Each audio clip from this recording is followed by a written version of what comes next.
Be ready. Start. Mr. Lal Narayan Sinha next contended that the provisions of sections 4-14 do not envisage control of the union, which is a condition precedent to the ousting of the jurisdiction under entry 23. Stop. Obviously, Mr. Sinha reads union as equivalent to union government. Stop. This is erroneous. Stop. Union consists of its three limbs, namely Parliament, Union government, and the Union judiciary. Stop. Here, the control is being exercised by Parliament, the legislative organ of the Union, and that is also controlled by the Union. Stop. By giving the power to the state government to make rules, the control of union is not negatived. Stop. In fact, it establishes that the union is exercising the control. Stop.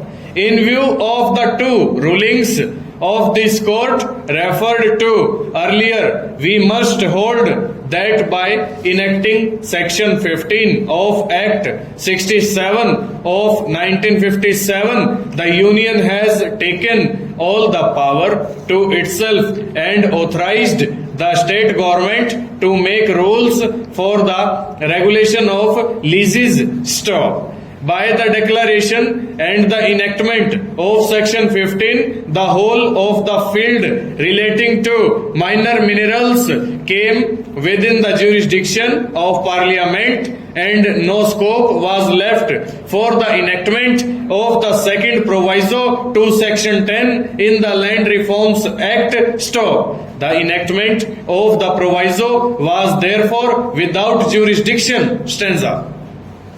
This leaves for consideration the second sub-rule added to Rule 20 in December 1964 by the state government. Stop. It will be noticed that the rule as it stood previously applied prospectively to all leases which came to be executed after the promulgation of the rules. Stop. The second sub-rule made applicable those provisions of oblige to all leases subsisting on the date of the promulgation of the rules. Stop. The short question is whether the rules could operate on leases in existence prior to their enactment without the authority of a competent legislature. Stop. Vested rights cannot be taken away except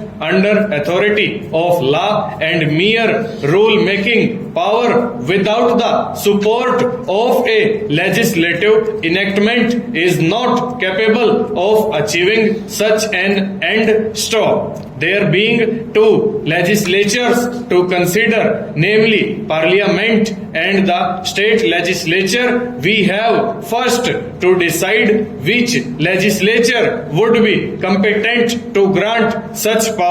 Stanza. Mr. Sinha's argument is unfortunately not tenable in view of the two rulings of this court. Stop. On the basis of those rulings, we have held that the entire legislative field in relation to minor minerals had been withdrawn from the state legislature. Stop. We have also held that vested rights could only be taken away by law made by a competent legislature. Stop. Mere rule-making power of the state government was not able to reach them. Stop. The authority to do so must therefore have emanated from Parliament. Full stop. Over.